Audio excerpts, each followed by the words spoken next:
having an investment hypothesis and a strategy and a schedule behind it makes things easier.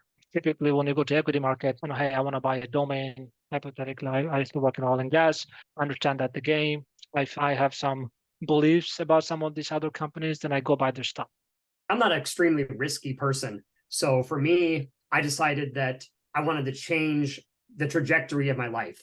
What I was doing really didn't feel like it fit who I was anymore. And in order for me to do that, I didn't want to feel like I was stuck in handcuffs, that I wasn't allowed to do what I wanted to do financially. I just did the boring stuff, the paying off debt, saving up money, creating a good emergency fund, investing in real basic things that you had a long-term growth track record, to where I finally hit a point where I was like, okay, I can survive for an extended amount of time while I go explore and experiment with my life to figure out what it is that I want to do exactly with my life.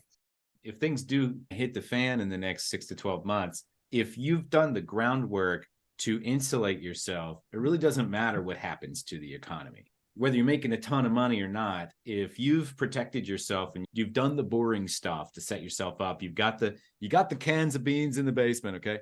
You're ready for just about anything.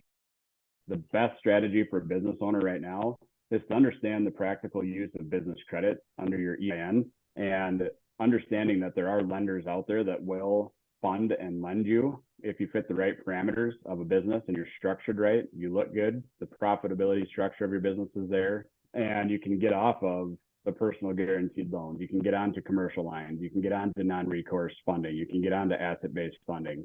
You can move all of your equipment over to commercial lines under open so that it frees your personal credit and your personal score up for personal use, whether you use that cash for investing or you use it to just have a nest egg built up for a safety net. Don't take that personal risk on yourself, because if something goes wrong, I've talked to plenty of business owners that their businesses collapsed under the last recession, and they're still making payments on those businesses because they didn't separate out their personal finances from their business. And now they're still paying for that problem, for those loans that they guaranteed. So business owners need to really look at their business credit score, structure it in a way that they can start to get access to the loans and the lending that allow them to do that non-recourse, asset-based, revenue-based lending. One of the hardest things to do as you're transitioning from a job to a business owner is go and spend money when you're not really sure what's going to happen. Is this coming back? I don't know. But there's this discomfort that's associated with that. I don't know if that's going to come back. A lot of people are saying right now, hey, I got to get as much cash as possible so that I have options. Cash puts me in control. If you need cash to solve your immediate problem, maybe you need to solve a different problem.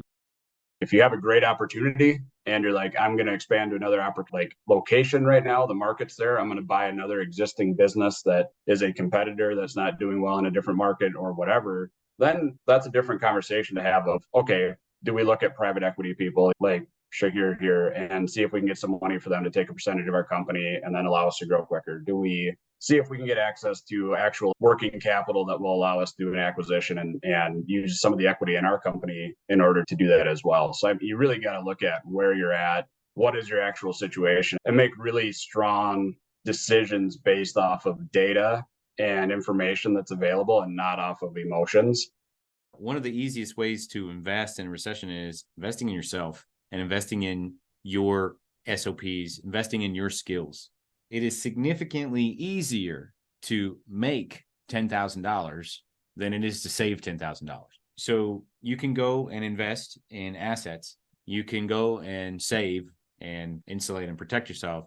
But the other thing that you can do is you can go hunting and you can eat what you kill. And that is one thing that will protect you from almost any economic situation, is having the ability to go out and earn the money that you need to survive, regardless of what's happening in the economy.